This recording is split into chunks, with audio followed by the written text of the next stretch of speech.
नमस्कार दोस्तों, मेरा नाम है सुनील और आप देख रहे हैं अपना लोकप्रिय यूट्यूब चैनल जिसका नाम है सुनील जसवाल बिब्लियोफाइल। दोस्तों, इस वीडियो में हम लोग देखेंगे कि टाइम टेबल के बिना कैसे पढ़े और किसी किताब को जल्दी से कैसे कंप्लीट करें। दोस्तों, यहां पे सबसे पहले बात करते हैं टाइम टेबल की। दोस्तों, मैंने खुद बहुत सारे टाइम टेबल बनाए हैं, लेकिन मैं उनको 6 या 7 दिन से ऊपर फॉलो नहीं कर पाता था। आप लोगों ने भी टाइम टेबल बनाए होंगे और शायद ये आपके साथ भी ऐसा होता होगा। दोस्तों, यहाँ पे बात करते हैं कि टाइम टेबल जो हम लोग बनाते हैं उसे फॉलो क्यों नहीं कर पाते हैं। तो इसका सबसे बड़ा कारण जो है वो है रिजिड टाइम टेबल।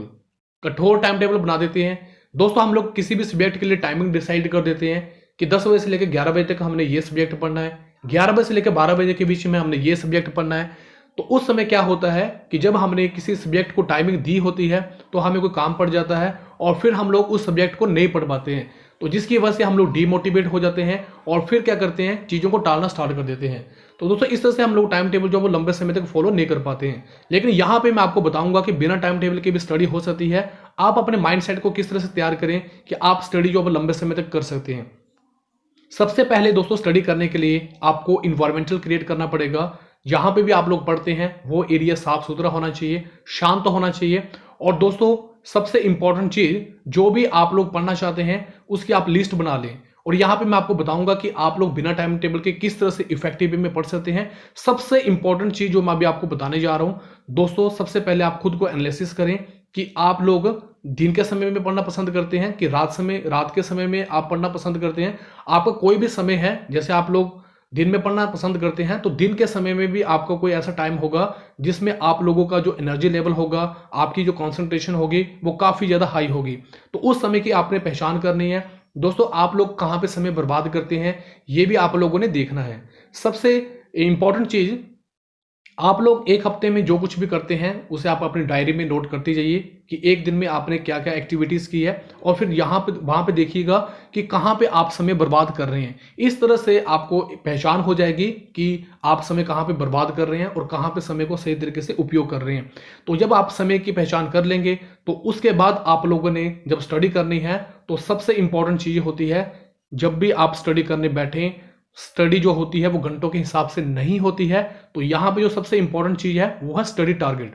दोस्तों, आप लोग स्टडी टारगेट के माध्यम से अपनी स्टडी को लंबे समय तक कर सकते हैं। यहाँ पे इस टिप्स को आप लोग फॉलो करके देख लें कि स्टडी टारगेट बना के ही अगर आप लोग स्टडी करते हैं तो आपकी स्टडी इफेक्टिव होगी। दोस्तों, स्टडी टारगेट जब आपने बना लिया, इसके बाद आप लोगों ने अपने आप को किस तरह से उस स्टडी में लगाए रखना है, तो आप लोग क्या कर सकते हैं, स्टॉप वॉच। जो स्टॉप वॉच होती है आपके मोबाइल में भी हो सकती है, लेकिन मोबाइल का जब आप यूज़ करें तो वहाँ पे आपको डिस्ट्रैक्शन वगैरह नहीं होनी चाहिए। तो आप लोग एयरप्लेन मोड में लगा के या फिर स्टॉप वॉच ही ले सकते हैं। तो वहाँ पे स्टॉप वॉच लगा के आप लोग स्टडी कर सकते हैं। लेकिन दोस्तों, यहाँ पे मैंने ये भी देखा है कि बच्चे जो है वो 3-3 घंटे 2-2 घंटे लगातार पढ़ते रहते हैं, जिसकी वजह से उनकी जो प्रोडक्टिविटी है वो उतनी ज़्यादा हाई नहीं हो पाती है। तो दोस्तों, यहाँ पे एक टेक्निक्स हमारे पास पोमोडोरो टेक्निक्स। पोमोडोरो टेक्निक्स में क्या होता है कि 25 मिनट आपने पढ़ना है और 5 मिनट का आपने ब्रेक लेना है, या फिर आप लोग 50 मिनट पढ़ सकते हैं, 10 मिनट का ब्रेक ले सकते हैं। दोस्तों, जो भी आप ब्रेक लेते हैं उसमें आप लोगों ने सोशल मीडिया का यूज़ नहीं करना है। उस समय आप लोग पानी पी सकते हैं, कुछ खा पी सकते हैं, अपने आप को शांत रख सकते हैं। और दोस्तों, ये टेक्निक्स आपके लिए बहुत ही ज़्यादा बेनिफिशियल होगी। और इसके बाद मैं आपको एक टेक्निक्स बता रहा हूँ, ऑडियो बुक्स। दोस्तों, अगर आपको आपके सब्जेक्ट से रिलेटेड कोई ऑडियो बुक्स मिलती है तो अगर आप लोग शोर में पढ़ना पसंद करते हैं तो आप ऑडियो बुक्स लगा के, हेडफोन लगा के और बुक्स को साथ में रखते हुए आप लोग स्टडी कर सकते हैं। तो ये भी अगर आप लोगों के पास एक अच्छा ऑप्शन है। और दोस्तों, यहाँ पे सबसे इंपॉर्टेंट चीज़ जो मैं आपको अभी बताने जा रहा हूँ तो वो होता है, दोस्तों, जब भी आप पढ़ें तो लगातार एक ही सब्जेक्ट को ना पढ़ें, आप सब्जेक्ट को बदल बदल कर पढ़ें, जिसके द्वारा आप लोग अपने आप को बोर फील नहीं कर पाओगे। और दोस्तों, अपने आप को रिवॉर्ड देते जाएं। जिस तरह से आप लोग गेम खेलते हैं तो उसमें गेम के एक लेवल के बाद आपको रिवॉर्ड मिलता है। तो उस समय जब आप किसी टारगेट को अचीव कर लेते हैं तो आप अपने लिए रिवॉर्ड रख सकते हैं। चाहे वो रिवॉर्ड आपका ये हो सकता है कि आप लोग चॉकलेट खाएंगे या किसी से बात करेंगे, या आप लोग कोई भी ऐसा अपने लिए रिवॉर्ड रख सकते हैं जिससे कि आप मोटिवेट होते जाएंगे। और सबसे इंपॉर्टेंट चीज़ दोस्तों, पहचानना होता है कि कौन सी चीज़ आपके लिए इंपॉर्टेंट है।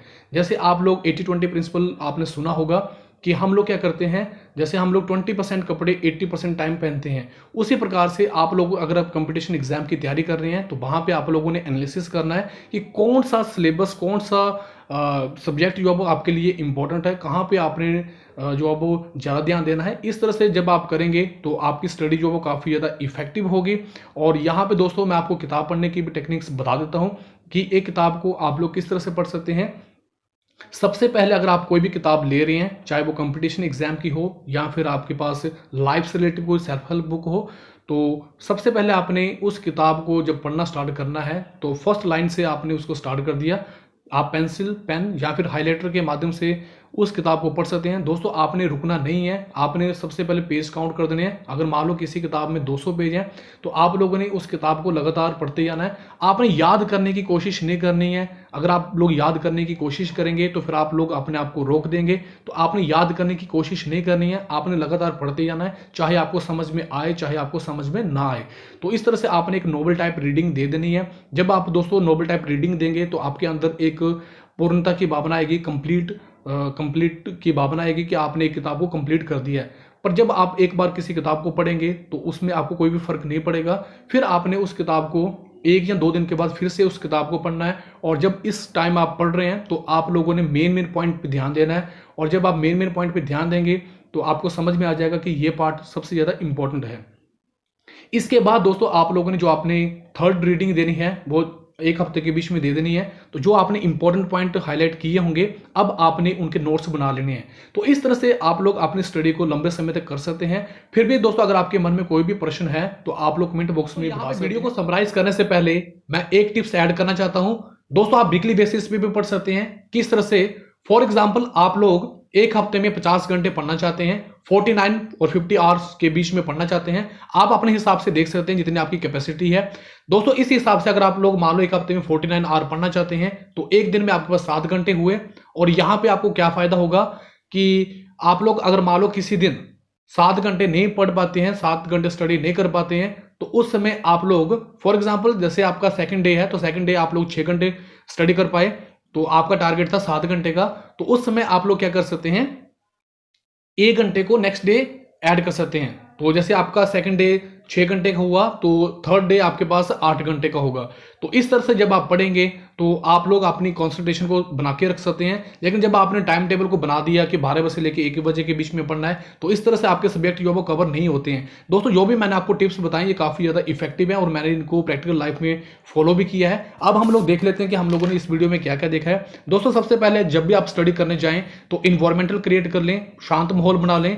आपने जब जो भी आप पढ़ना चाहते हैं उसकी लिस्ट बना लें, आप टारगेट बना लें कि आपने इतना पढ़ना है, इस तरह से पढ़ना है। और दोस्तों अपने आप को वीकली बेसिस पे, डेली बेसिस पे अपने आप को एनालिसिस करें। और दोस्तों लंबे समय तक स्टडी ना करें, बीच बीच में ब्रेक लेते रहें। और आप स्टॉप वॉच का भी प्रयोग कर सकते हैं, ऑडियो बुक्स का भी आप लोग प्रयोग कर सकते हैं और अपने आप को रिवॉर्ड देते रहें। और दोस्तों कोशिश करें कि अपने आप को पॉजिटिव रखें। और दोस्तों इस चैनल पर आपको बहुत सारे ऐसी वीडियो मिल जाएंगी जो किताबों से रिलेटिव है, अपनी लाइफ से किताबों से रिलेटिव है। और आप लोग मोटिवेशनल स्पीकरों को भी सुन सकते हैं। इस तरह से आप लोग अपनी स्टडी को लंबे समय तक याद कर सकते हैं, लंबे समय तक अपनी कंसंट्रेशन को बना सकते हैं। दोस्तों फिर भी अगर आपके मन में कोई प्रश्न है तो आप कमेंट बॉक्स में जरूर टाइप करें। ये वीडियो आपको कैसा लगा है आप अपनी राय कमेंट बॉक्स में जरूर बताएं। आप लोगों ने मुझे इतना समय दिया, आप सभी का बहुत बहुत धन्यवाद। थैंक यू वेरी मच दिल से।